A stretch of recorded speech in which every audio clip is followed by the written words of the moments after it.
সবচেয়ে অপ্রিয় কাজগুলো কিন্তু পুলিশকে করতে হয় যখন পলিটিক্যাল গভর্নমেন্ট ক্ষমতায় থাকে। আগে আমরা প্রথম পত্রিকা দেখতাম না লাঠিচার্জ, কিন্তু আজকাল লাঠিচার্জটা আমরা দেখি না, এখন দেখি গুলি।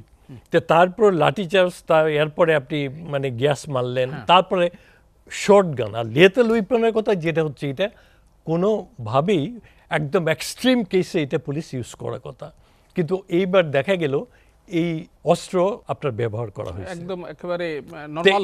রাইট, এটা কেন হয়েছে?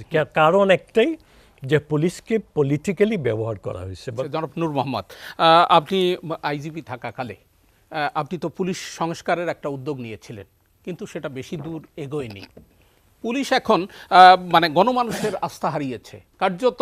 সেটা হচ্ছে মানুষের বিপরীতে তাদের অবস্থান ছিল এই যে সাম্প্রতিক ছাত্র জনতার যে গণ অভ্যুত্থান, সেক্ষেত্রে এই তাদের আস্থাহীনতার যে পরিবেশ সৃষ্টি হয়েছে, এখান থেকে ফিরে আসা এবং জাতীয় নিরাপত্তা যে বিষয়টি নিয়ে এর আগে দুই বক্তা আলোচনা করলেন, কি বলবেন আপনি? ধন্যবাদ আপনাকে।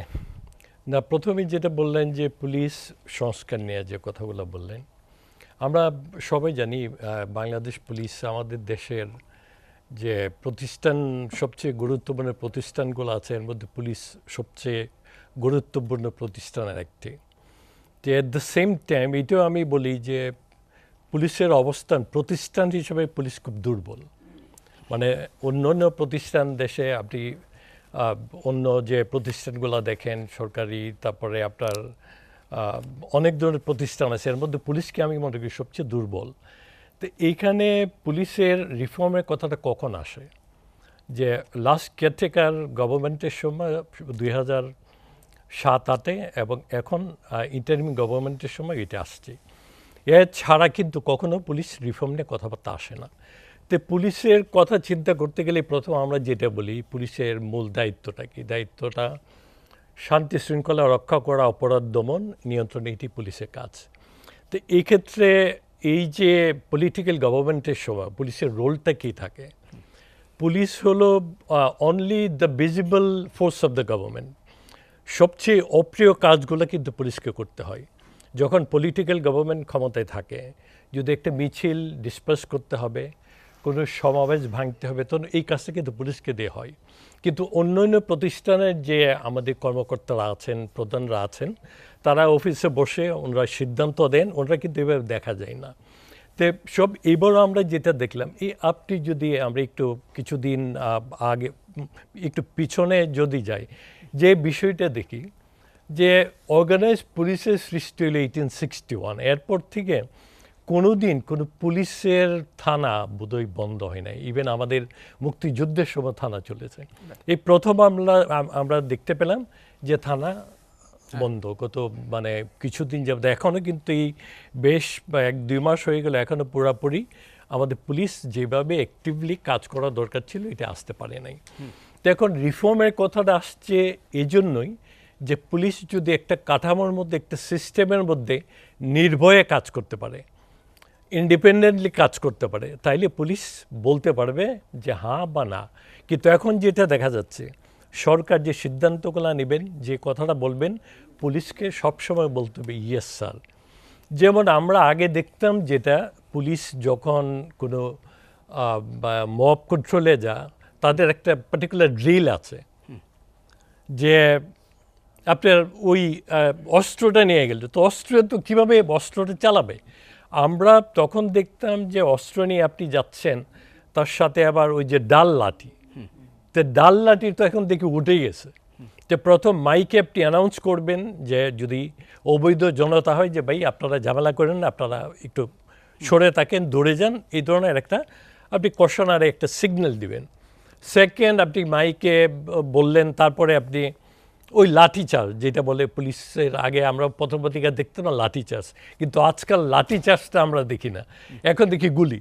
তো তারপর লাঠিচার্জ, এরপরে আপনি মানে গ্যাস মারলেন, তারপরে শর্ট গান আর লেথাল উইপনের কথা যেটা হচ্ছে, এটা কোনোভাবেই একদম এক্সট্রিম কেসে এটা পুলিশ ইউজ করার কথা, কিন্তু এইবার দেখা গেল এই অস্ত্র আপনার ব্যবহার করা হয়েছে একদম একেবারে নরমাল। রাইট, এটা কেন হয়েছে?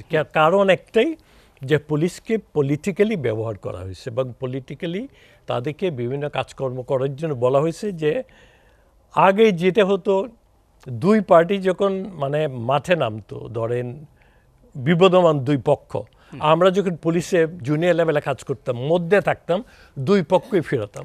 কিন্তু এখন যেটা দেখা গেছে, পুলিশ জাস্ট রাজনৈতিক কর্মীর মতো একদিকে থেকে কর্মীদের সাথে বাকিদেরকে ফেরাচ্ছে। তো এইখানে পুলিশের নিজস্ব কোনো সে থাকলো না। তো এই জন্য এখন কথা হচ্ছে যে আপনি যদি একটু বলেন, সেটা হচ্ছে এই যে অধপতনটা পুলিশের, আপনি একজন সাবেক মানে পুলিশের শীর্ষ কর্মকর্তা হিসাবে এই অধপতনটা কেন হলো? রাইট, এখন এটা খুব গুরুত্বপূর্ণ একটা প্রশ্ন। অধপতন কোথায় হয় নাই? আপনি এমন একটা প্রতিষ্ঠান দেখাবেন যে যেই প্রতিষ্ঠানের অধপতন হয় নাই, যে এখন পুলিশ তো সামনে থেকে কাজ করে, এই জন্য আপনি পুলিশকে ধরতে পারছেন। এই যে আপনি এই যে 15 বছরে আপনি নির্বাচন থেকে শুরু করে প্রত্যেকেই তো জড়িত, কারো কিছু হয়নি, কিন্তু সব ঝামেলা গেল, সব ধাক্কাটা লাগলো পুলিশের উপর। কেন? পুলিশ প্রতিষ্ঠান হিসেবে দুর্বল এবং সরকারের দৃশ্যমান শক্তি এবং পুলিশকে এই কাজগুলোতে লাগানো হয়। এই যে আন্দোলন সংগ্রামের সময় যে খুব কষ্টের কথা, আমাদের খুব দুঃখের কথা, এত মানুষজন মারা গেল, হতাহত, অনেকের হাত পা গেল, অনেকে চোখ নষ্ট হলো। তো এইগুলা এখন প্রশ্নটা, পুলিশ এখানে কি না করতে পারতো কিনা, পুলিশ বলতে পারতো কিনা সরকারের আদেশ আমি মানব না। কিন্তু এখন আমরা বলছি, এই যে সংস্কারের কথা বললেন, এখানে কথা যে আমি আমার অবস্থান থেকে সংস্কারটা এই জন্যই হবে, আমি বলবো সরকারকে আপনার অবৈধ আদেশ আমি মানি না, আমি আপনার বেআইনি আদেশ আমি মানব না। এইটাই এই সিস্টেমের মধ্যে থেকে, এই কাঠামোর মধ্যে থেকে এইটাই যেন বলতে পারে, এই জন্যই সংস্কারের কথা বলা হচ্ছে।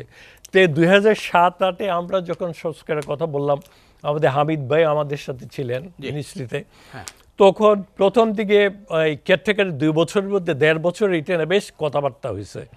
পরের 6 মাসের দিকে দেখলাম, পরের দিকে আর এই টেনে ওনারা কোনো মানে প্রসিড করছে না। আমরা অনেকবার মিনিস্ট্রিতে গেলাম, অনেক কথাবার্তা বললাম, পরের দিকে ওনারা দেখলাম যে পরবর্তী নেক্সট ইলেক্টেড গভর্নমেন্ট যারা আসবে তাদের উপর ছেড়ে দিয়ে একটি চিন্তা ভাবনা নিয়ে ওনারা কাজ করেছে।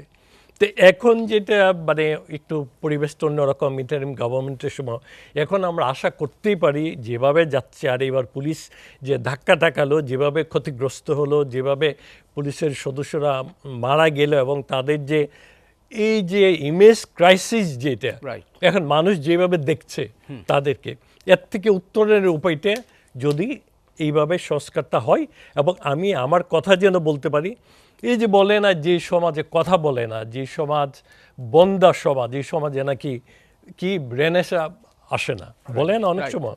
দেখেন আমরা তো এই সমাজটা হলে কথা না বলার সমাজ, কেউ কথা বলছে না। কেউ কথা বলছেন এখানে, পুলিশকে আমি কীভাবে বলবো যে পুলিশ গভর্নমেন্টের সিদ্ধান্তকে বলুক, আমি পারবো না? এইভাবে তো পুলিশ মানে ডিজাইনডও না, পুলিশ এভাবে ট্রেইনডও না, না বলার জন্য। তো এখন এই সংস্কার যদি হয়, তাইলে আমার মনে হয় পুলিশ ইমেজ ক্রাইসিস যেটা ছিল এটার থেকে উঠে আসার একটা সুযোগ করতে পারবে।